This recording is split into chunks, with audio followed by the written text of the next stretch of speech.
NYYST. This is New York, Yankee sports talk. Swinging for the fences, knock it out the park. This is New York, Yankee sports talk. Christian and Chris, of course SGR. This is New York, Yankee sports talk. Homie, New York, Yankee sports talk. Record, rain or shine, grab your shades and umbrellas. NYYST, you're hanging with the fellas. This is episode 354 of the NYYST podcast. We're live on NYY Underground. I'm your host, Christian, as always, joined by my co-host, Chris. You. And it's SGR. What up? Are you doing like a Brady Bunch thing there? Yeah, I'm kind of looking up. Oh, I like that. And adding a little judge touch to it. Pointing up Why you did- guys. Is your Wi-Fi going out, or is it Me? just me? I don't know. We got to ask Is the he chat in choppy there. for you, I'm Chris? chopping? When he first opened his mouth, he did, but then now he's fine. You're good now. Okay. It's Thursday night. We're recording during Game 5 of the NLD, Game 4 of the NLDS. All the other division series have ended. It's the Braves and Phillies right now. I believe the game's scoreless at the moment. We're gonna get into something regarding the series in just a moment. But before we do that, please, if you're listening to us on Apple Podcasts, give us a 5-star rating and review. And if you're in the underground, hit that like button and subscribe to the channel. Okay. Okay. I'm in a good mood for some reason. I don't know why. Well, let's end that. Let's work really hard to end that. Just looking at your face will end that. That's why I don't look at the camera there. Okay. Dude, you got to do some shoulder presses, man. You're fucking sunken in over there. Yeah, dude. What's up with Me? that, Chris? Your shoulders are... Yeah, you got to I'm- work shoulders, dude. Come on, I'm bro. leaning, bro. You can't just fucking lose 80 pounds and not fucking tone your muscles, bro. Yeah, Bro, what's going it's on? all phases. Okay. Oh, it's all phases. I'm almost in phase 3. Okay, phase 3. Okay. Yeah.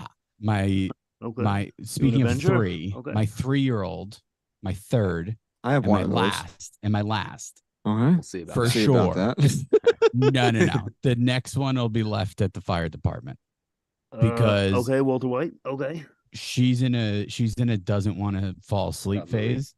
All right, those are always good. It's just What a Medina. brutal. Okay. Okay. What really is brutal? Being a Yankee fan and watching Bryce Harper. Last night, Bryce Harper decided he was just going to go bonkers and hit a couple of fucking tape measure home runs in the NLDS last night to help the Phillies beat the Braves in Game 3, and that was after his base. Let's call it what it is. We're going to praise the guy. You got to knock him a little bit. It was a base running blunder to end Game 2. You can't stray that far away from the bag there. You got to make sure that ball's not caught in that situation.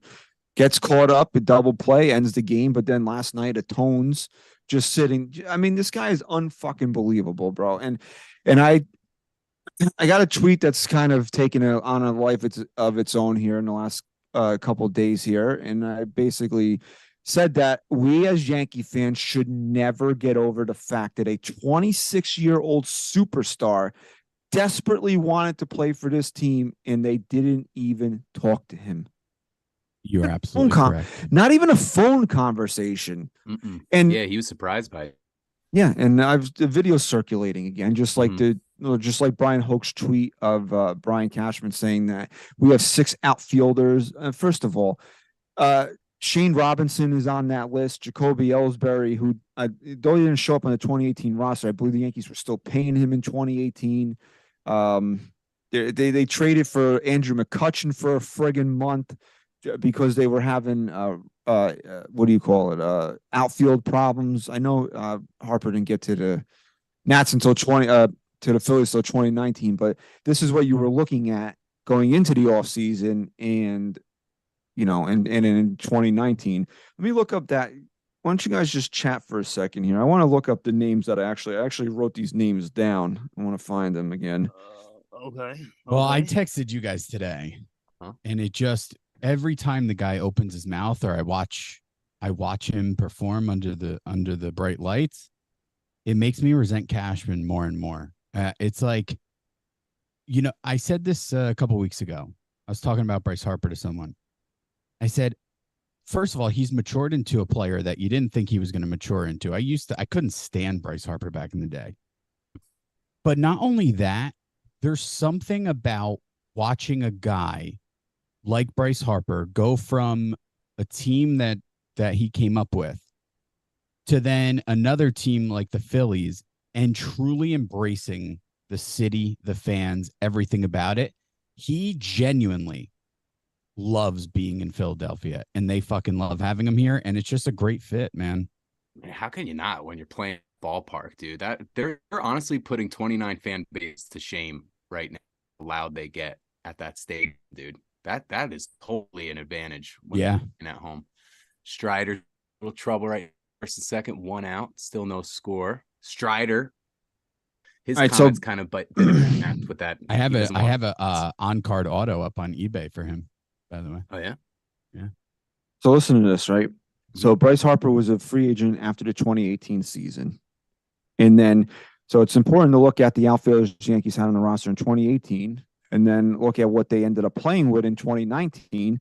After they decided to pass on Bryce Harper, because and here's Hoke's original tweet from December 10th of 2018. Brian Cashman indicated that Bryce Harper isn't a fit for the Yankees, said the team has 6 outfielders already and that playing first base isn't realistic. Where did Bryce Harper play last night? Was it first base? He did make an error, but I think he made an error. Okay, so excluding Aaron they might Judge, not have called it an error though on him. It was probably on, or they might have even ruled it a base hit, but he should have made the play.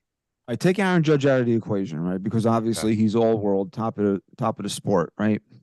These are the guys that played outfield for the Yankees in 2018 and 2019, and now compared to what they are today, because Bryce Harper would be here today, right? If these guys didn't stop Brian Cashman from at least picking up the phone, right? Correct. All right. Brett Gardner. Okay. And Hicks. Okay. Giancarlo Stanton. Okay. Andrew McCutchen. Okay.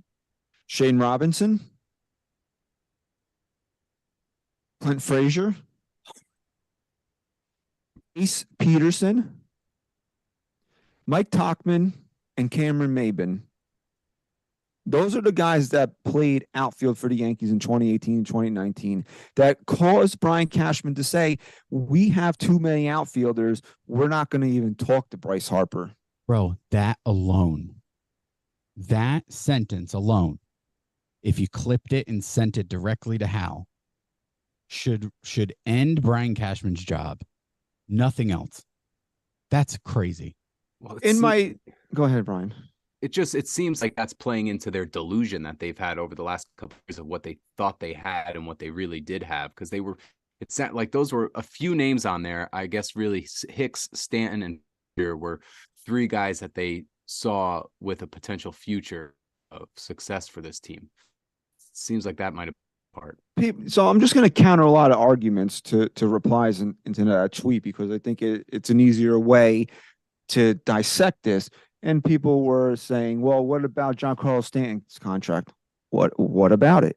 I mean, the guy was primarily a DH, was he not?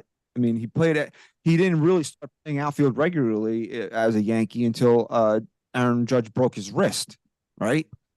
So that conversation, I mean, that argument goes right out the window. And then they're like, well, what about Stanton's contract? Well, what about Stanton's contract? Are we the Yankees or are we not the Yankees? And if you're concerned about handing out more long-term contracts like that, what long-term contracts were actually on the books in that time period? Aaron Judge wasn't paid yet. Garrett Cole wasn't here yet. Neither was DJ LeMahieu. Think, Yeah, Giancarlo Stanton, that was pretty much it. What big-time contracts did the Yankees have on the books at that point where they couldn't afford to take on Bryce Harper? They were still 4 years away from paying Aaron Judge. Bro, this was the start of we can't just think about right now. We need to think about when we pay the baby bombers who, spoiler alert, only one of them is still here. So... You remember that time? What happens when we got to pay Sevy?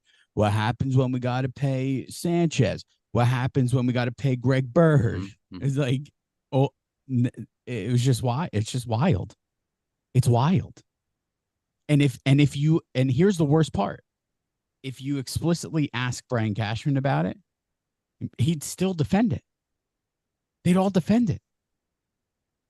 So if the Yankees at that point in time were concerned about resetting the luxury tax, blah, blah, blah, so they can make their big push for Garrett Cole or whatever the hell they were doing, that clearly didn't friggin' work because, we're here in 2023 and the team hasn't played baseball in 2.5 weeks, okay? Today's October 13th, 12th, 13th, whatever it is, they haven't played baseball in 2 weeks, okay? So whatever their plan was clearly didn't work for them, okay? So if you didn't want to go, what did Harper get? 13 years or some? He got some like a monstrous contract in terms of years in the money, right? And if you look at the AAV, is it even 30 million a year? I don't think it is. Well, the contract is $1,330 million. So that's an average of like 26, right around there. And then with Harper's getting this know. guy. So think about this. Bryce Harper, you just told me Bryce Harper's getting paid $26 million a year, right? Yeah. How much money did we just waste on Wash Donaldson? 25 a year, 26 a year. 50 altogether, right? It's unreal. You have to be kidding me right now. Yeah. And you want to tell me the long-term contract, blah, blah, blah. All right, Brian. Put your something out. Bryce Harper was 26 years old at the time that he hit free agency. Bryce, 2 for 45, and you get a chance to hit free agency when you're 28 again. He's going to say no to that most likely. But pick up the phone. You didn't even pick up the phone and see if he was even open to that. This is a guy 16 years old in Sports Illustrated said one of his goals or one of his dreams was to put pinstripes on. He's not talking about Philly pinstripes, which is something that people were replying. Well, Philly's up. Come on, be real. Be real for a second. He meant the Yankees. You saw the interview that the guy gave that, whenever that video is from, he was stunned that the Yankees didn't even pick up the phone. He said, I didn't even think that it was realistic because of Stanton, blah, blah, blah, but they didn't even call me. Like, I was surprised. And you can even tell in his voice, like, he said something like, it's the Yankees. So, yeah, he would have taken a fucking phone call. Even if you didn't think that he would have taken such a wild deal, like, say, 2 for 45 or something like that, why don't you pick up the phone? Pick up the phone, dude. That is the thing that kills me the most. And no, I'm not going to get over it. I'm tired of people saying that. Like, Bryce Harper is not a Yankee. It's been 5 years. Get over it. No, I'm not going to get over it because you know what this team has done since Bryce Harper's been in Philadelphia? Can somebody answer me what the Yankees have done since Bryce Harper's been in Philadelphia? Nothing. They've done absolutely nothing. They've done jack shit. And we've been searching for fucking left-handed power for years. We've been searching for a left-handed complement to be the 1A, to be that co-superstar with Aaron Judge. And this guy is begging to be a Yankee. You didn't even pick up the phone. Can I give a little pushback? On what? Not against you. Just a little something I thought about because you had texted, he would have been a great compliment to Judge, like having another superstar in the lineup. Here's my only argument to it. Here's my only silver lining to Bryce Harper not being here. I'm not fully confident that we get Aaron Judge in the capacity that we have him now if Bryce Harper comes here and does what he has done for the Phillies, for the Yankees. I don't know. You don't think Aaron Judge is an MVP last year if Bryce Harper's here? It's not so much that as it is. It's very rare you would find there's only a handful of guys that are on that next level of superstardom in MLB, whether it's talent or just being a face of the game, right? I can name 3 real quick just as examples. Bryce Harper, Aaron Judge, as much as we hate him, Shohei Ohtani right now.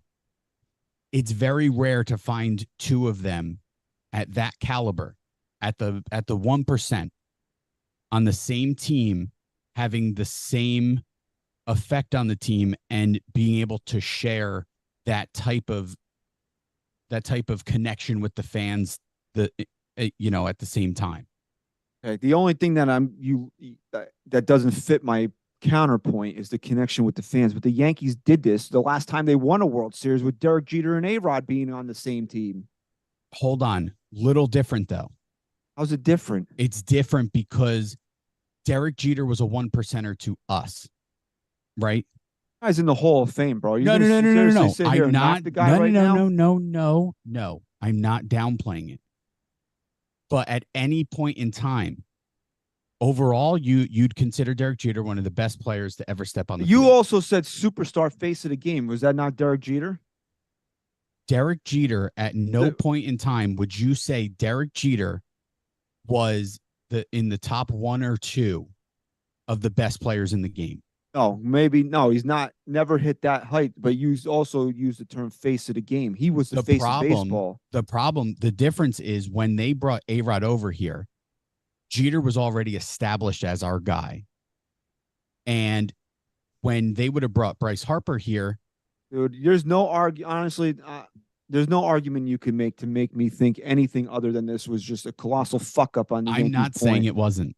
I'd sacrifice any of that because I honestly don't think that it has any effect on Aaron Judge other than probably makes him better because he doesn't have a fucking litany of bums standing behind him. And it would actually have somebody that pitchers would be fearful of throwing to. Hold on. Let me try to articulate real quick. I know we don't have, we want to get to other shit. What I'm trying to say is the way we love Aaron Judge, I feel would be different. He wasn't established as much to us at the time where all of a sudden we're sharing that kind of like, I don't know. He had 2017 but like who's our guys? Okay, but homegrown Yankees always have a little bit extra than guys like after that one. All I'm saying is I don't know if I'd feel as much of a connection to Aaron Judge if they brought Bryce Harper here next year and he did that. That'd be different. Okay, maybe you wouldn't love Aaron Judge as much, but would you love take it? Would you love the okay? Instead of loving Aaron Judge at 100, you love him at 80. But we have Bryce Harper and possibly a fucking World Series right now. We probably would have a World Series. I would sacrifice all of that. I don't care how much I love a player. My point is, at least you can, if you want to try and find one good thing about it, at least it gave us time to see all these fucking losers, while one guy clearly was brighter than the rest. I'm sorry, dude. That's a total reach right there. But hold on. What more can you do at this point? There's no logical argument. There's trying to come up because we got to see Aaron Judge is like, so that's your silver lining in the Christian. In the you sky want me to root here. for this team, right? You want me to root for this team? You should do anything. If you're done, you're done. Just say you've said that. If you want me to root for this team, I have to come up with the most logical explanation as to why we can at least be happy or at least find a silver lining. Okay, so nobody sits here and tries to rationalize, even if I disagree with this team more than I do, right? There's no rationalizing this, no matter what. Then why do you still root for the team that employs the guy who can do something so dumb? Because there's no rationalization with a love for a team. It's just ingrained in you. So that's it. I never said that there's any logic behind me rooting for this team right now. But I'm just also saying I cannot rationalize with them not even picking up the phone. I wasn't making a rationalization about that. I was trying to give you something to at least hang your hat on. I'm not hanging my hat on the fact. Aaron Judge is my favorite. Aaron Judge is my favorite player because no one else has even been fucking remotely as good as him. I would rather have a competition between Bryce Harper and Aaron Judge for my love. Maybe we're sitting here multiple World Series by now. Maybe. I'm sorry, dude. When him and Machado were free agents at the same time, you can go back. We were on the air. Okay. The episodes exist. And I said it. And yeah, Machado would be great, but Harper is the guy. Harper was made to be a New York Yankee. There was not the Yankees haven't had a bigger slam dunk in their history, and they completely missed on it. You could say that Garrett Cole was as big of a slam dunk, and they pulled that off. But dude, I mean, This team has been searching for years now for not only offense but left-handed power. And this guy wanted to be a Yankee, and you didn't even pick up the phone. That's what I can't get over. If the Yankees went out there, made an offer, and he said, you know what, I want to be a Yankee, but it's a business at the end of the day. Philly's offer is stronger. I'm going. I'd be like, all right. At least they talked to the fucking guy. They didn't even talk to him. They didn't even try to get creative. It was just like, oh, look, Shane Robinson's on her fucking 40, man. We can't even talk to Bryce Harper. Remember, we got the same excuses for back-to-back years, too, because you had the Machado Harper, and then the next year, and I know, granted, this ended up being something we're, down the road not going to complain about, but wasn't it Patrick Corbin was the next year, and the Yankees passed on him as well? Yeah, but we also said at the same time it might not have been it was only because he was the sexiest name out there at the time. It wasn't maybe we were in love with him. Yeah, but it was still the same narrative they were throwing out. Look, could you imagine right now we're sitting here and the Yankees pulled the same bullshit with Garrett Cole? Like, I don't know what I would do, man. Like if they walked away from a contract with Garrett Cole, like if they really got cold feet over that. Well, let me ask you guys this. If you can go back in time knowing what both guys have done and how much you love Garrett Cole, but if you can wave a magic wand and go back and take Bryce Harper but give up Cole, do you do it? Say that I can't give you an answer on that. I don't know. I honestly don't know. And that's tough for me to even not come out here flat out and say no just means how much I want fucking Bryce Harper on this team. I don't know. I don't know if I would do that, but I can't unequivocally say no, I wouldn't. So you love Garrett Cole so much that you can't even give an explicit no for a guy who's not on this team. Imagine how you would have felt, how arbitrary your feelings would be about Judge at this point if Bryce Harper was here. I'm glad you cut out there. Said I don't care about what my feelings would be for Aaron Judge if Bryce Harper was here. I know, dude. I get it. I'm on your team. I'm on your side here. Trust me. And then somebody pointed this out to me, and it was like, well, Bryce Harper's 30 and he already switched positions. He had fucking Tommy John surgery, you mopes. And he was the fastest player ever to come back from Tommy John surgery. He's 30 years old. What do you think? His career's over because he had Tommy John surgery? I wish Brian Cashman had a fucking crystal ball and he knew that Bryce Harper was going to have Tommy John surgery. He probably would have got him. Oh, my God. He would have fucking pulled down his pants for him. Wow. I'm sorry. And there was a lot of people in the comments of my tweet, like, oh, obviously when you get a tweet to blow up like that, and a lot of people are agreeing with you, but there's also, because it reaches so many more people when it goes viral like that, people with dissenting opinions. And I'm like saying to myself, like, how can you sit there and actually try to rationalize it being good in any way that he's not on this team right now? Nothing positive has come out about Bryce Harper not being in the New York Yankees. Nothing positive has happened to the Yankees since Bryce Harper signed with another team. Brian Cashman has just been a poor general manager. The team is getting further away from winning the World Series every year. Wouldn't it be nice to have another guy that we could rely on in this lineup? I said it to you last night or the other day. Like, Cashman's whole thing was, Bryce Harper doesn't fit with our future plans. He's right.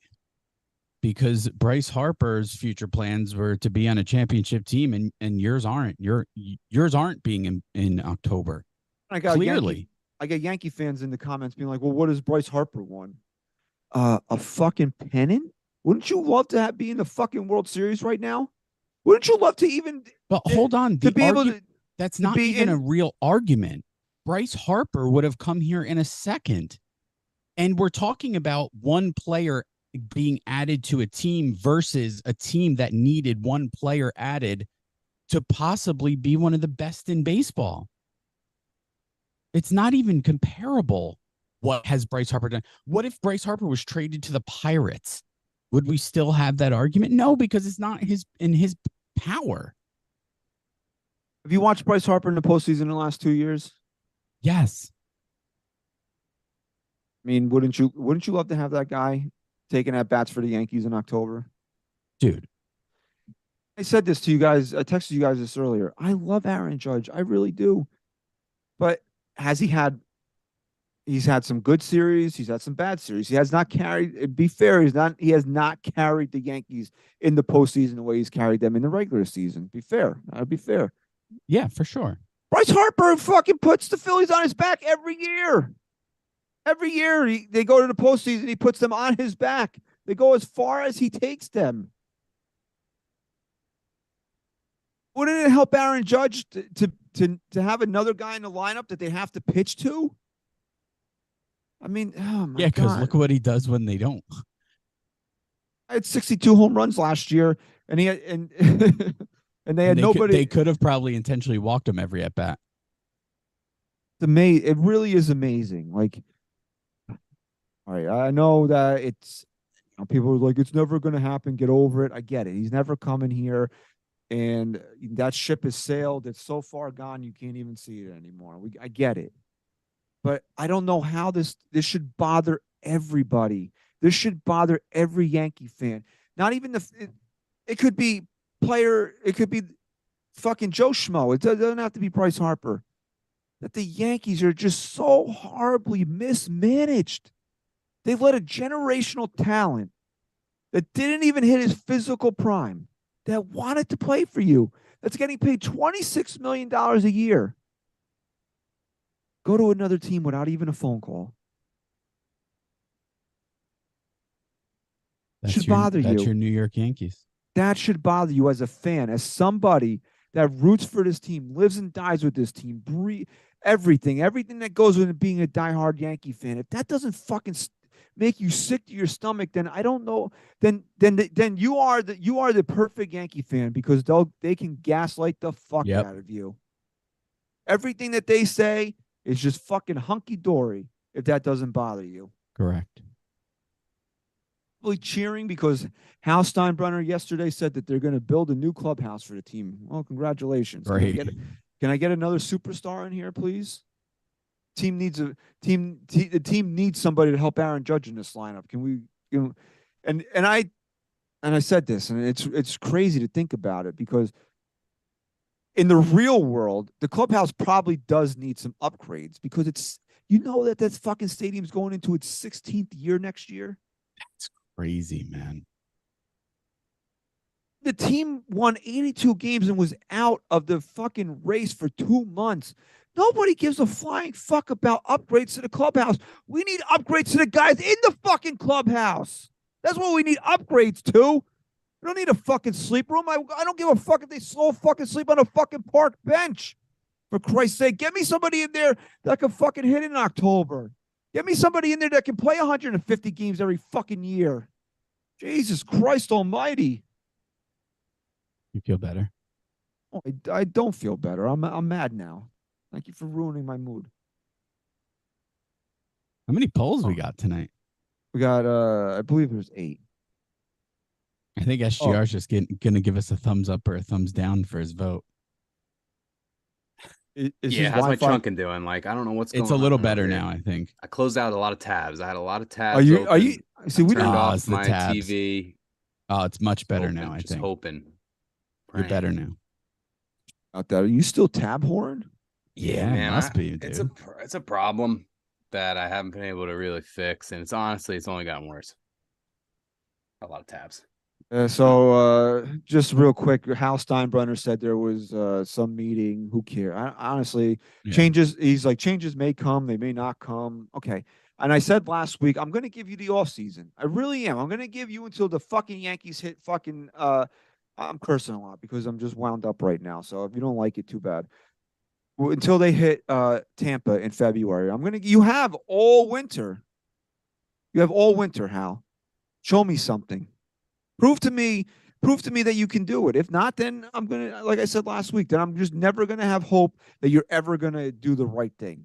You'll just fucking throw some breadcrumbs out to shut us up every once in a while. I'm already there, but this is a big glad you off. still have hope. this is a big off season for Hal Steinbrenner. Talk the big game, bro, but you got to fucking back that shit up now, my guy.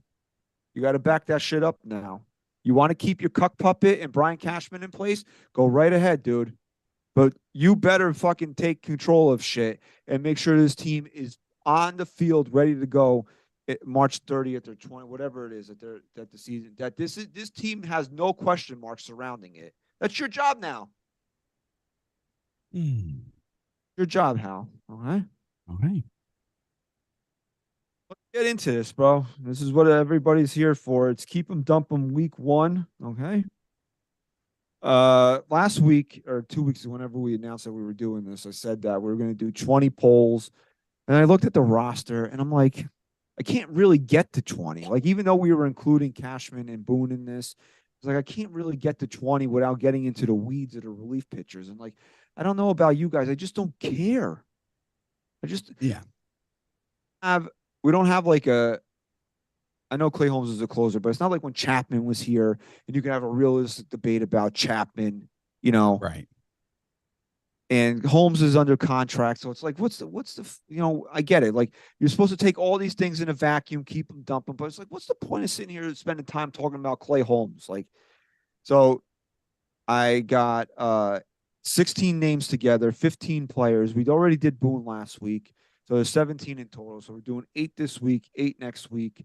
We are doing one relief pitcher because we're going to do him next week because he's been a mainstay of this bullpen for a few years, and he's a free agent. So there's a couple of things I do want to discuss about him. So if you can figure out who it is, that'll be a spoiler for next week. But we have 8 names on the docket tonight. Let's pull the polls up here and get started here. Okay. The players you chose are really good. On most of them, when I voted, I actually had to think about it. And I was shocked with some of my answers. All right, so first up here, and we've had plenty of discussion about this guy. It's Gleyber Torres. The fans voted 65% to keep Gleyber Torres. We'll start with Ryan. Ryan, what do you want to say? What are your thoughts on Gleyber Torres here? Keep.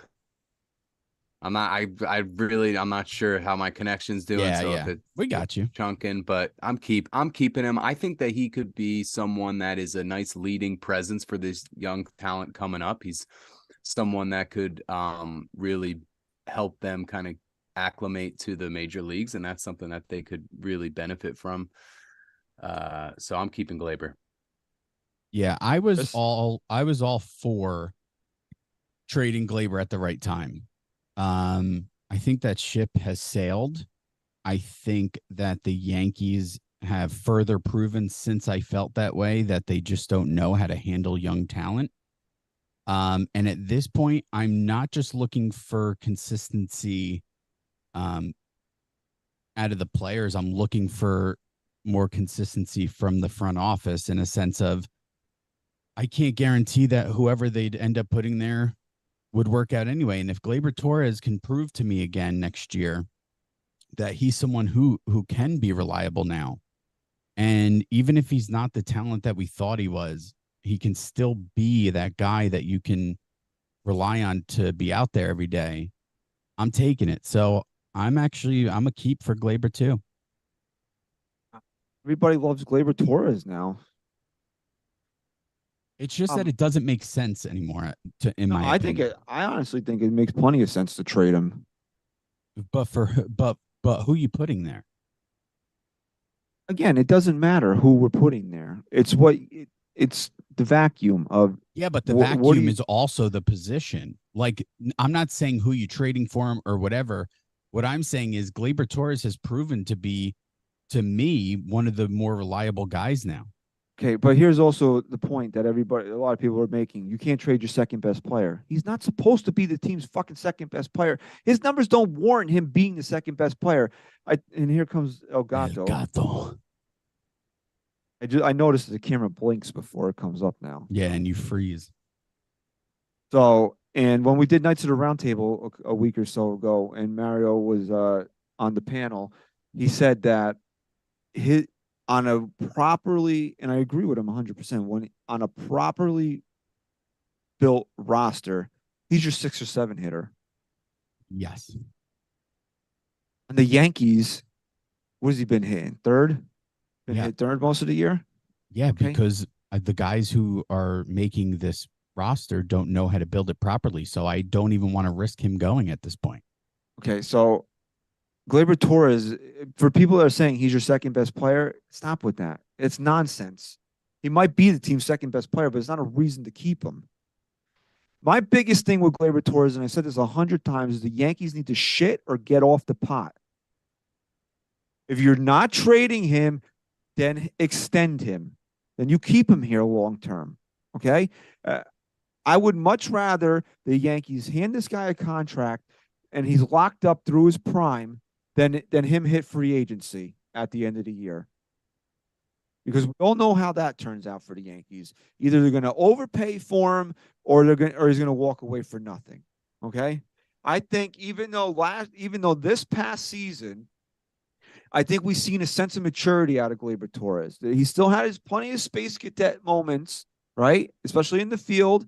He still had plenty of those type of moments. But I think at the plate, I think Gleyber really matured as a hitter last year. Yes. Okay. Can he be that guy, 800 OPS? Is that the floor now? Can we count on him to be maybe 850-ish? Hit 30 home runs, be that guy, hit 270. It's hard to walk away from that, especially on a team that doesn't have any offense. But I don't trust this team to do what is necessary, and that's lock him up long term. So I would dump him, and I would dump him because the Yankees have young infield talent, and coming off the year that he had, he is still very valuable to a contender. It's obviously it's going to take the right trade. It's going to take Brian Cashman doing his job correctly. But for me, and it's not because I think Gleyber Torres is a bad player. I know a lot of people think when I say these things about Gleyber, it's because I think he sucks. I don't. I think that because of his contract situation and because of how valuable he was to this team last year at the plate, I think this is a prime time to trade him if you're not going to extend him. And I think that there's other ways the Yankees can spend the money in handing out these long-term contracts that will greatly improve the team than giving one to Gleyber Torres. So I dump Gleyber Torres. Wow. Fair enough.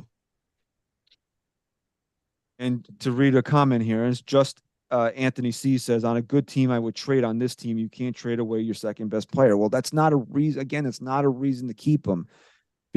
So I always used it, and I'm sorry if I offend anybody. I always use this term. It's like being the tallest midget in the circus. You're still coming up short.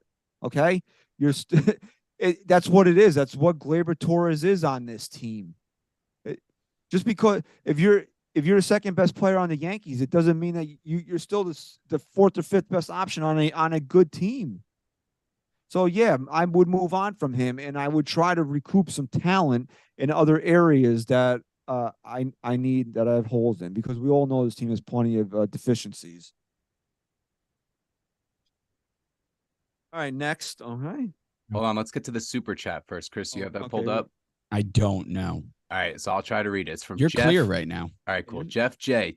Torres needs to go. He's an airhead. He makes boneheaded plays, miscues on the bases. No one's instructing him on focus, accountability. Watching him makes me physically angry. Trade him now. Wow. You're very clear now, by the way. You're not choppy Okay, at all. All right, so I'll stay here. I'll stay right on board. I'll let you know. All right, yeah, just text me or something.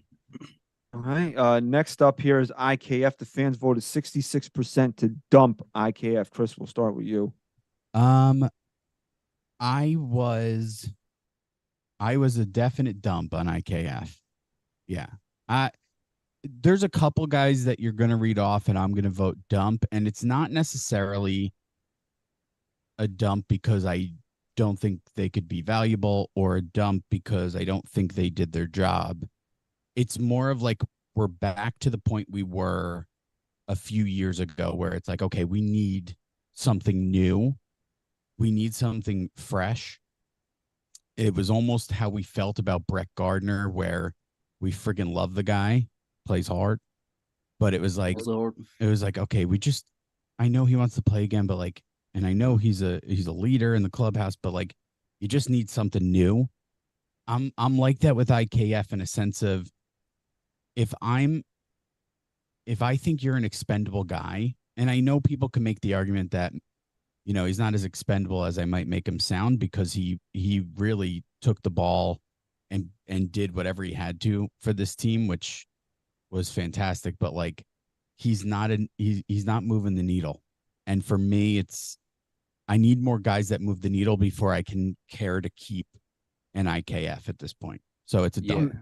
Yeah, I mean, I'll just make this pretty simple here. Dump, okay? And here's the reason why. And I respect the hell out of IKF for what he did this year. Okay, he got booted off a shortstop, deservedly so, because his play didn't warrant that, but got booted off a shortstop, did anything and everything the Yankees asked him to do, didn't complain or bitch about it one time. So I got a lot of respect for him, okay? But it's a dump because A, I need every last fucking facet, morsel, grain, fucking piece of sand of this atrocity of the Wash Donaldson trade out of my life. Yeah. Okay. And unfortunately, he is lumped into that. Okay. So he's got to go. I don't need him being brought back as the Yankees, another security blanket for Aaron Boone and the Yankees to just cover holes. Okay. So, I mean, on a different team in a different era, IKF would be a perfect guy to have on your bench for the Yankees, but not this team. Dump. Yeah, it's a triple dump here because I also am going to dump IKF pretty much because of the mindset that he had this year. He was willing and accepted his role and did a great job at that. I loved how he was with the media this year. That was awesome.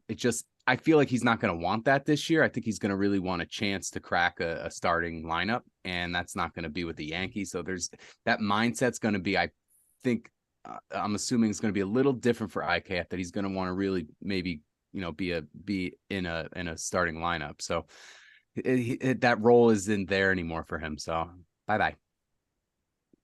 What did the fans vote, Christian? 66% dump. Oh, okay. All right, so we'll read one comment here, okay, and we'll go to Mustache Griffey. Okay, well, great handle. Yeah, it's a dump for sure. Don't need to pay a utility guy that much money when we just have Cabrera fill his role. This is true, which was kind of disappointing to see Oswaldo Cabrera struggle so much at the plate last year, because you were hoping he could be a guy that could, you know, hit 250, 260, hit 10, 15 home runs and be that utility guy, which, I mean, he did come on towards the end of the season. So hopefully he can carry that in and be that guy making, you know, you want to try to save money somewhere for some bigger signings, you know, Oswaldo Cabrera at what, 750 grand for IKF, who, you know, last year made 6 million. So makes a ton of sense there. All right. Next up here, son of a bitch, going back there.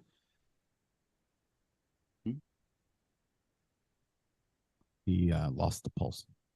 I thought we were just. I thought I was getting disconnected or something. No, it's me. All right, next up here, Nestor Cortes. Okay, the fans voted 77% to keep Nestor Cortes. I'll start with Nesta. Okay, Nesta, goodbye. Okay, Nestor Cortes. All right, and here's the reason why. Number one, he's not proven that he's reliable. And in the sense that he has not proven that he can give the Yankees even 150 to 160 innings. Okay. Got to get rid of unreliable players. Okay. And at the end of going into this season, I felt really strongly about Nestor Cortes as being one of these guys, but I don't know, man. I don't know if he can, now that he's been out so long with the injury, I don't know if he can come back and be that guy that we've seen the previous 2 years. He's not a guy that gives a lot of innings. I know it's a cheap option with a high, we've seen the high upside, but I'm walking away from it if it's up to me. Dump. Man, as of today, I would say keep. If they decide to make more moves in the offseason for a pitcher, then I would dump him, but you can never have enough starting pitching. You saw that this year, guys going down left and right. We thought they had an overabundance of pitchers, and that didn't end up being the case.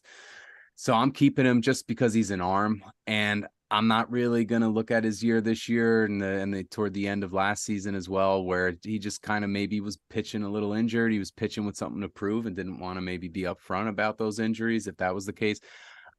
I'm keeping him because he's an arm and he's a cheap arm and he's shown that he has success at Yankees for the Yankees. So I'm keeping Nestor. I could have voted either way. I was pretty split on this, but I had to go with my gut instinct, what I felt immediately, and that was the dump. I think the only way I can justify it is, again, the injury, and anyone questionable to me, and if I can rely on them at this point in time, whether it's fair or not. And this point in time, if I'm on the fence with you, it's going to push you towards the dump. So it's a dump for me. Oh, this is a keep response from Joey Kobani. Okay. Kobani goal. He says keep him, has great potential and is under control, which is, I mean, the control is like, what's the word I'm looking for? I mean, that's the biggest yes or check mark in keeping him, is that he's under control. He's not going to make a ton of money, but I don't know. He pitched 150 something innings last year and then he came back hurt. So like, did the workload hurt him? Or is he just like, that's the only year that he's pitched more than 90 innings in a season. Right. And that's the question mark for me. That's where it pushed me to the other side. All right, next up here, sticking with the rotation, is Clark Schmidt. Okay. The fan, would you have ever thought this going into May? No. Would you ever thought this going into May? The No. fans voted 80% to keep Clark Schmidt. Okay, Ryan, we'll start with you. Yeah, keep him under control for a little bit. Had a great year. He showed that he could pitch here.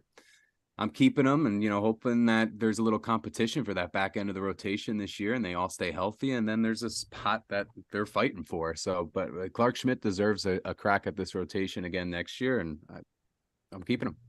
Yeah. Yeah. I mean, when the Yankees traded away the Rangers ace, who threw 7 innings and gave up no earned runs last week, when they traded him for a guy who's no longer here, and you really looked back on what Montgomery was when he was here, it was nice having a reliable arm like that at the back end of this rotation. And Clark Schmidt, I think, pitched enough games and did it consistently enough where we can be confident that he's that reliable arm. It was an easy keep for me, and I'm shocked. I was shocked. No ability like reliability. That's it.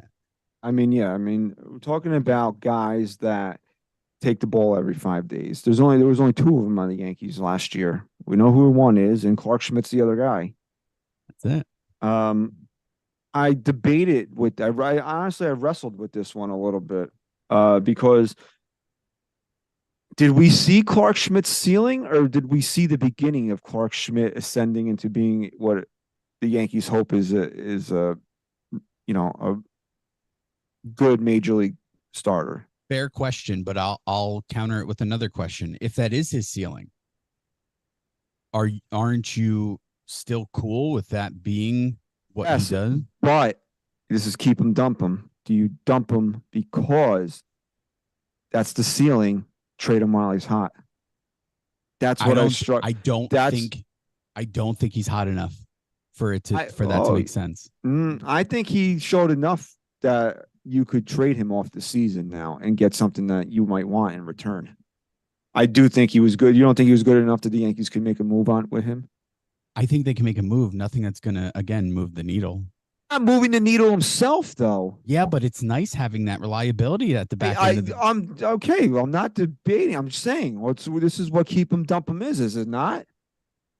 I just don't think. I think I see where your argument's going. I think he would have to do this another year at least for his value to be where I'd be like, okay, I'm willing to see what I get for him. So if you think, I'm not saying if you think that this is the best that of Clark Schmidt, this is who he is, It's not going to get any better than this. I think if the Yankees internally think that, I think they should trade him.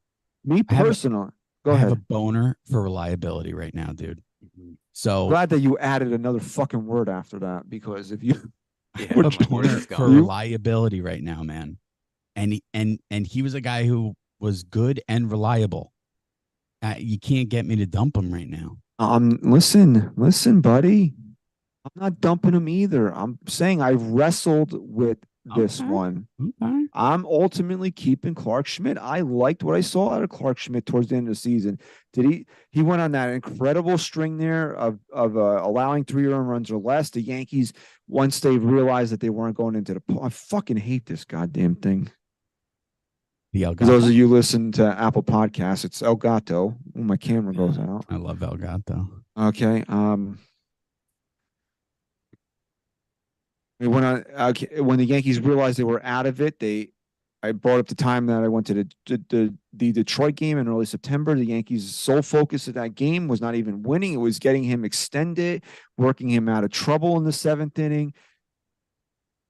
I think there's more. I really think even if this is what Clark Schmidt is, which is great, it's perfect for a 5th starter. I think there's more in there. I really do. I really think I'm not saying he's going to be an ace. I'm not even going to say he's going to, if you're starting a postseason series, it's going to be Cole and then Clark. I'm saying I think there's a little bit more in there, and I like this, and I would like to see it here. So I'm keeping Clark Schmidt. Wow. Who would have thunk it?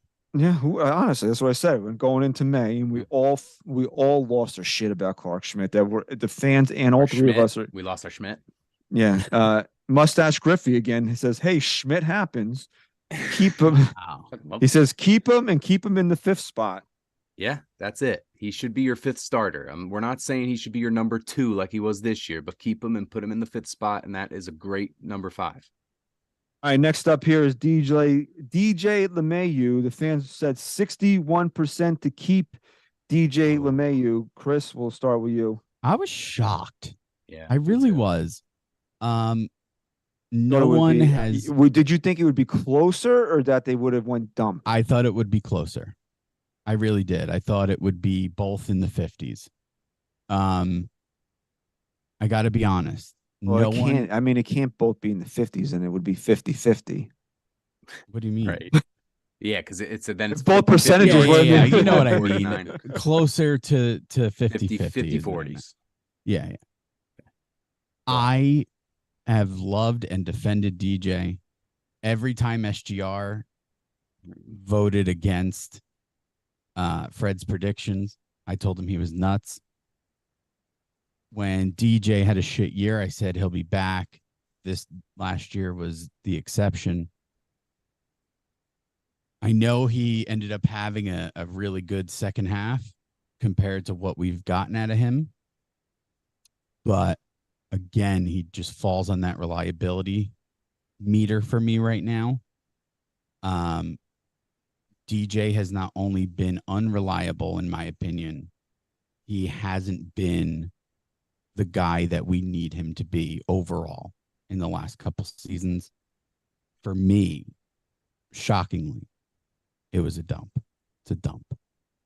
Ryan, before you jump in there, he played 136 games this year, which is, I gotta say, he makes him one of the more reliable Yankees, but still on a little bit of the low side. I want to see everybody in the starting lineup be between 145 and 150. To be fair, though, a lot of that wasn't his doing, right? Other than his play, it wasn't like he was. I know he was injured for a little bit, but a lot of it was he didn't get as much playing time once, right? Not necessarily, no, because Rizzo was gone, so he played every day down the stretch, pretty much. Yeah, I guess you're right. Ryan, what's you're the DJ LeMahieu Haters Club president here, so sure. Look, I was hesitant with keeping Gleyber Torres for one reason only, and that's because he's a right-handed hitter. So if I'm saying I'm keeping Torres, then I have to get rid of any expendable right-handed hitter in this lineup, and DJ LeMahieu is expendable, and they could maybe even get something for him right now. I need to get rid of the right-handed hitters in this lineup, as many as I can. So let's keep Gleyber. He's a nice righty complement, but everybody else pretty much, except for a handful, because if you keep LeMahieu, then there it is. It's 6 or 7 guys in your starting lineup that are right-handed. So get rid of LeMahieu. They don't need that extra utility guy really from him. They have young players that should be playing upwards of 145 to 150 a game. That role just isn't there. And he's right-handed. Dump. Yeah, I mean, I hate saying this because I like DJ a lot, but it's a dump, man. Even though he came on in the second half, like you said, reliability. I don't know if this guy's going to get hurt again. Even though he hit, I don't know, man. I'm not going to go back and say the Yankees shouldn't have re-signed him, because they absolutely should have. You could not have let him walk after those 2 seasons that he had. Juice ball. I mean, huh? I said I would have let him walk. All right, that's fair to have an opinion like that. I mean, personally, I think it would have been a big outrage by the majority of the fan base if the Yankees let him go after those 2 seasons, especially with the contract that he ended up signing. Maybe it would have been a blessing in disguise if Toronto tried to blow him out of the water, but I mean, it is what it is at this point. I can't go back in time and say I wouldn't have done something that I was in favor of just because it's not working out. I said it all the time, but right now, I mean, I think DJ is closer to being washed than he is being the all-star batting champion that he was 2 years ago. Absolutely. Is that fair to say? Yes. Mm-hmm. So, I mean, and because of the injuries and all that, it's a dump for me. Saying it about there's guys that I'm going to dump that I'm just going to hate saying it about, and he's definitely one of them. But so Seawee's Revenge here says, I don't think he'll ever back close to 280 again, let alone 320. I'm dumping him to get the youth movement going. I mean, it's fair. Yeah, it's a good point. Here, by the way, he finished with 2. I mean, Jesus, dude, he hit 243 this year, and that's like because he turned it on a little bit there. I mean, look at these numbers, right? 718 OPS. The OPS plus was 96. That's below league average. And I mean, that's what a really strong second half. That's who he was. Yeah. So a lot of those ones were tough for me. The final 3 were probably the easiest votes I've had in the history of keep 'em dump 'em. I mean, we're down to 3 here. The next guy up is Anthony Volpe. I mean, I'm glad that this was such a landslide. 92% to keep him, and it's not even so much like I guess my thought process behind this was, do you think that he's the guy? Do you think that he's the franchise's shortstop for the next 10 years? That was kind of my thought process by putting Anthony Volpe up here. So we'll start. Chris, you want to start? You seem like you're ready to say something. Yeah, no, I think that is the question you had to ask yourself, and I think it was an easy yes for me. You see a kid who came into the situation he came into. The Yankees admittedly knew he wasn't ready. They're letting him finish his development up here, which, isn't easy nowadays in baseball. I think he did better than his numbers show. And I think he still has a long way to go, but I think he will get there because he's got a good, strong head on his shoulders. Most importantly, he played almost every single game. Probably could have played every game if they didn't bench him for no reason. It was an easy keep for me, and obviously for most people. Yeah, I don't know if I would say I'm ready to call him the Yankee shortstop for the next 10 years. I wouldn't go that far, but I am willing to kind of say he's earned another year to, answer that question. He played a lot of games this year. He started to progress as the year went on. It wasn't a downward spiral. He was going up as the year progressed. He handles himself well with the media. He's played a decent shortstop with room for improvement, but I think he did enough this year that, that cannot be an easy, position to end up playing and become like your first, experience in the bigs as being the shortstop for the New York Yankees. And I thought he handled himself very well. He held himself accountable. He talked to the media, he was open and, honest with them. And he's earned another year for them to keep trying this experiment.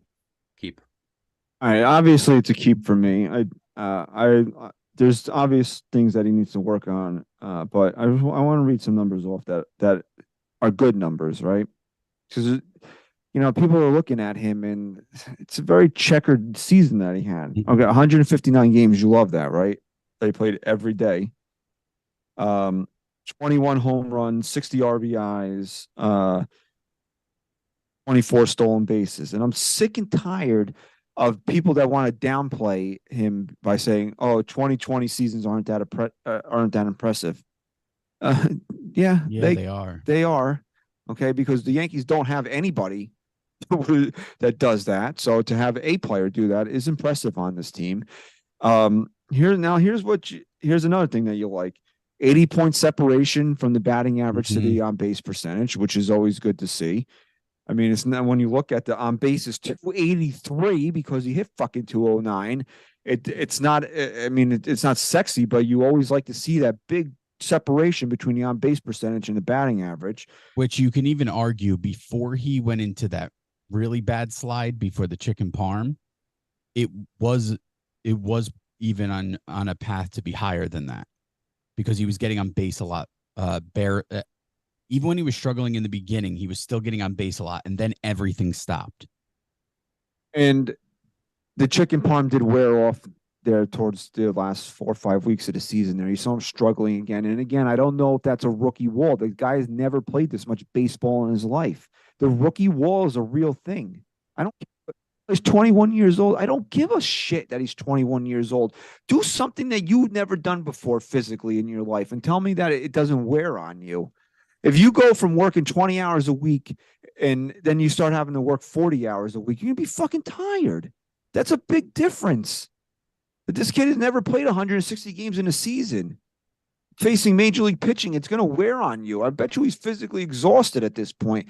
Now he's gotten out of the way. Now he can come back next year. He's past that marker right there, right? But here again, there's some scary numbers here with Anthony Volpe. OPS is the devil's. No, it's a devil's number, dude. It's 666. Oh shit. That's not good. That's really bad. The OPS plus. Now remember, OPS plus takes the ballpark advantage. It's on everything is on a level playing field. So ballpark adjusted all that shit, which I don't like that, but I like that there's a definitive league average. That's why I like using OPS plus. Is 100 is league average. He was 81. It's worse than league average. That's not good. The strikeouts.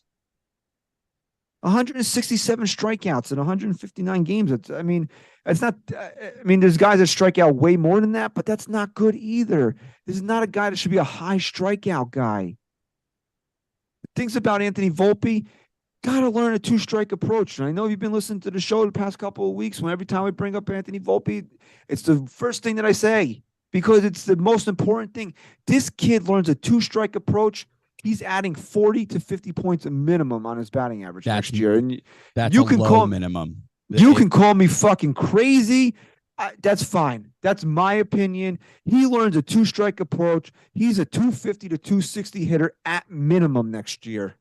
Christian, here's why you're right, and you're actually downplaying it. Not only think about the at-bats this kid had, and he wasn't a threat. He wasn't a threat to pitchers. So he learns a two-strike approach. Not only are so many of those situations turning into more hits or fewer swings and misses. Walks, right?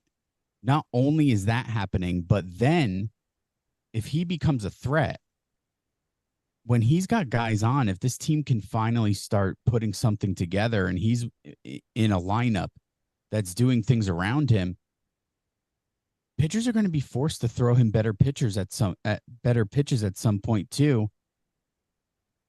If this is a guy who is deadly in a 2-2 count, I don't know, man. I think it could be more. I think it could be more than 50 points he adds to his batting average because and he hit 21 home runs. What's up, Ray?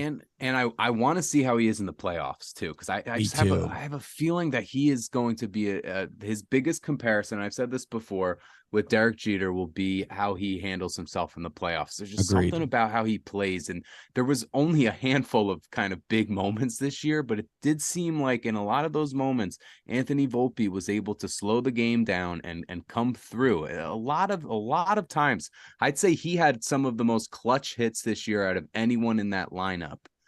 Wasn't that many of them, but I liked what I saw there, and I want to see more of it in October. Yeah, I don't think the moment will be too big for Anthony Volpe if he's lucky enough to get there next year. Jesus. Here's another thing I want to see out of him. I want to see more stolen bases. Yeah. At the beginning I don't get it, dude. Yeah, me At the beginning of the year, he was super aggressive. He was stealing he was running every time he got on base, and then he just kind of stopped. If the Yankees told him to stop stealing bases, what are you, fucking dumb? That's a weapon. First of all, the rules are in place to steal bases now. The bigger bags, the limited pickoff attempts. The last thing, I'm sorry, Ryan, let me get this out real quick. The last thing I want to see from Anthony Volpe is him be Brett Gardner. And what I mean by that is a guy that's fast that doesn't know how to steal bases, because there's a difference between being fast and being a base stealer. This kid needs to be he needs to be a base stealer. Okay. So I want to see an increase in stolen bases. I want this. If this is what Anthony Volpe does next year, I'm going to be extremely happy, right? 250 with the batting average. Okay. 320 on the on base percentage. I want to see minimum 750 on the OPS. I want to see 35 bags swiped and a little bit increase in the power, 25 home runs, 65 RBIs, which is kind of in the neighborhood. But I want to see a little bit of an increase over where he was this year. If he does that, then I'm going to feel really, really good about his future going forward. Yeah, and just to add to that stolen base point, he had 13 stolen bases on May 13th. That was 40. Yeah, it was like they told him 40 to games stop. into the season, 40 around there, and then he ended with 24, so he only had 11. It was like they told him on. It was like they told him to stop after Judge got hurt. That they didn't want to risk him making more outs than this team could afford. And they could have done because they didn't score enough. Did they not? Was that not their problem? Say that from the beginning again, because you cut out. Well, they could have created runs by running. I mean, they don't think that way, though. Yeah, well, the Yankees have never thought that way. Well, they're dumb, aren't they? They mitigate risk. Yeah. Smarter Yankees. Right. We got a base stealer. We're going to tell him not to fucking steal bases. Mustache Griffey again here says he needs to step it up, but he's going to be a main piece in the future. I mean, I think we're all in agreement on that. That we're all hopeful for this kid's future, but he's got to improve upon what he did this year. Okay. Now you want to talk about what the fuck was that? Anyway, you want to talk about surprises. I'm not surprised by the end result. I'm surprised that it wasn't a bigger disparity here. The fans voted 65% to dump Frankie Montas. Can I'd like to go first on this one, please. No. Okay? No. I don't give a flying fuck if he signs for $1 and then the money he stole from this fucking team this year, he uses it to buy fucking 40,000 chicken buckets every single night at Yankee Stadium and hands them out at the fucking turnstiles. No. I don't care that they were impressed by his rehab. No. I don't want to see Frankie Montas pitch for the fucking Yankees next year. This guy was an unmitigated disaster, okay? He should not be back on this team. I don't care. Well, we could stash him. No to Frankie Montas. Dump. And you heard it, and I pointed this out 2-3 weeks ago when he came back in Scranton, and then the Yankees, the rumblings that he was going to pitch in Kansas City, that the YPM was turning, it was spinning. that they said on yes, Jack Curry said it. And when Jack Curry says it, pay attention. I could definitely see the Yankees giving Frankie Montas an incentive-laden deal to come back next year. No. Okay, a 2-syllable no. That's how no this is for me. Dump, dump, dump. Get him the fuck out of here. This guy was a complete waste, a disaster. I don't give a flying fuck if he becomes a Cy Young next year somewhere else. Will. No, definitely no here. He cannot come back and be a fucking Yankee next year after the guy threw fucking 3 innings in the last 12 months. No. This one was so easy for me. I'm not going to give him any energy or any explanation. Dump him. And for that same kind of reason, that point you guys were making before with IKF, dumping IKF, it's like you just want to rid yourself of that. Like I don't even want to think about this guy. You know, just get out of here. Just get out of here. I know you'll be the next Sonny Gray somewhere else. You'll have a resurgence somewhere else. I've already accepted it, but it's not going to happen here. Just go away. Like it's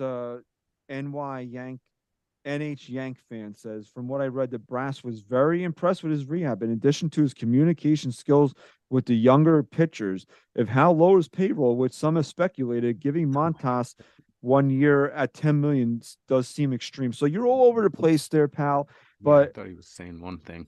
Yeah, I mean, but no, all those things mean nothing to me. Oh, he had good communication skills. Great. What the fuck else was he doing? He wasn't pitching. But they'll end up wanting him back because they don't. Look, their egos are always going to get in the way. 100 and they're going to bring him back to prove themselves right. 100%. The Yankees may get outbid on somebody offering him more guarantees in a contract, but 100 fucking percent they're going to be in contact with him and try to bring him back. He's part of their future plans. He fits. Yes. Won't call Bryce Harper back, but we'll fucking entertain bringing back Frankie Montas. Love it. Who threw how many innings this year? 2. Did he even throw a second inning in that Kansas City game? Don't fucking care. Goodbye. Yeah, I'm not going to look it up. I'm not even looking it up. All right. Last here this week is Luis Severino. 85% dump from the fans here. Ryan, we'll start with you. Yeah, dump 85. I'm a part of that 85%. I've really enjoyed watching Severino's career until this year. But he's been a staple of this team for a while now. Probably he is the longest tenured Yankee currently, would you say? Higgy still is. Oh, Higgy, right. All right, but yeah, so it wasn't the year. It wasn't the year. And I could see him maybe getting a little something from maybe a smaller market team to be a top of a rotation guy. So I think they'd be outbid anyway, and I wouldn't be willing to give him much of anything. So it's just dump. Good luck, though. Good luck. It blows my mind that Montas is in the 60s for a dump. And Severino, the guy who at least showed up this year, the guy who at least has a history here, the guy who, when he was healthy and on, was lights out, gets that high. I'm not saying he should be that high, but Montas should be like 90. Is that the YPM effect? It absolutely could be. Definitely. I mean, does it have a 20%, 24% swing in fans? Probably. Before you finish that thought, if you're forced to take one on the team next year, Sevy or Montas, I'll go even further.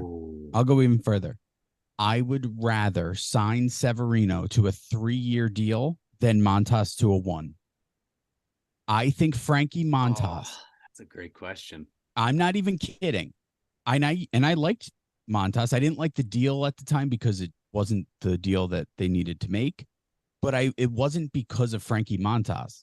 I always thought he was a decent pitcher. My problem is we're talking about reliability, blah, blah, blah. If I had to give 3 years to Sevy instead of 1 year to Montas, at least Sevy has some type of history here. At least I know Sevy wants to win. I'd prefer that. But Sevy was an easy dump.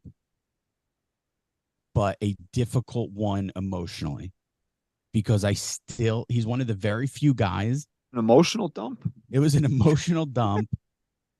It was strenuous, but I've always loved Sevy, man. As much as I wanted to hate him, even when he was hating on himself, even when he was so frustrated and couldn't stay healthy, I fucking wanted that guy to be the guy more than anyone else that I can remember. I can't think of another guy in recent years that has let us down so bad that I continued to root for to pick himself back up instead of just like being like, come on, get rid of this guy. Yeah, because you saw how good his stuff was. He was one of the like most I electric wanted pitchers in every baseball. time. I wanted it to be like, all right, Sevy's finally back, man. I never got to the point where I was like, get him off this fucking team until the end of this year. It was just at that point with his contract and everything. See ya. Yeah, I mean, again, it's an emotional dump. You don't want to say it, but it's a dump, dude. It's an easy dump. Like I can't sit here and make a case to bring Luis Severino back next year because what's going to happen? Let's say he's lights out. How many starts you getting from him? Right. Yeah, you don't know. I have no clue. The guy disappeared for 2.5 years. Came back and gave the Yankees 40. Did he even give the Yankees 40? No, he didn't. He pitched 19 starts back-to-back years. I know, or 18 and then the one opener this year. But he appeared 38 games in the last 2 seasons when he was supposedly healthy. You know? Yeah. So, no, dude, it's time to move on, man. And again, maybe it works out for him somewhere else where he goes and he makes 30 starts and throws through a 3.10 ERA and he looks like Sevy again. But again, I can't take that risk. I need reliable guys on this team going forward. Like I said, I've been pretty adamant about this. I would rather you give me, now I'm not going to say average, but good, solid major league ball players that I know I can count on to be in the lineup every day over like a high upside, but he's only going to make 19 starts. It's not worth it anymore because we've seen this is what this team has been the last 4 or 5 years. Oh, well, if this guy stays healthy, well, guess what? He doesn't. So let somebody else take that risk. And if it works out for them, great. But I can't take the risk anymore with Luis Severino. I cannot do it. I want to read 2 comments here. Okay. First off, Footbase 199 says, this is the easiest dump of my entire life. Wow. The easiest. Wait, pal. Wait till next week. I'm sure something will come along that's a little bit easier for you. And then Ghost of Yankees Past said, keep him for 1 year, $6 or $7 million. Prove it. Contract if he passes a physical. He'll pass a physical in the offseason. I mean, I don't think we have to worry about that. But what's going to happen come May? What's going to happen come June? Is Luis Severino going to be, let's say the Yankees make it to the postseason next year. If the Yankees, let's say the Yankees do that, they re-sign Luis Severino to a 1 year prove it deal. Yankees are in the postseason. Is Luis Severino in the postseason rotation? Dude, this was the prove it year. Yes, exactly. I got 100% agree with you. And you couldn't even stay healthy to do it. And when you were healthy, you were, I'm sorry, garbage. And that's the biggest red flag for me right there. That's the biggest red flag for me with Luis Severino, where if you want to say, you want to roll the fucking dice with Sevy next year and say, I think this is really going to be the year, guys, where he's going to give us 30 starts. He fucking sucked this year. There was maybe one game? Was it the Texas Ranger game where there was a couple, but yeah, the Ranger game, I think, where he went out there and he looked like Luis Severino. It was when he came back from his first injury. But he was terrible this year. The ERA was what? Was it 6+? I believe it was. It was more. Yeah, wasn't it higher than that?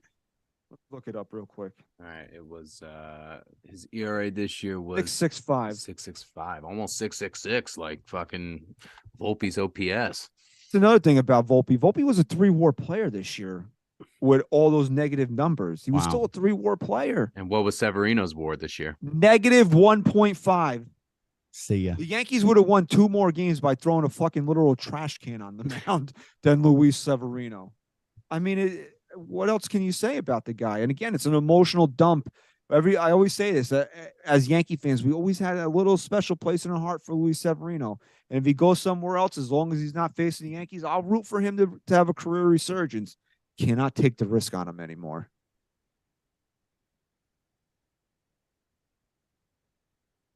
Well, next week, if you're like looking down the roster, you can figure out who is still around that we're going to discuss.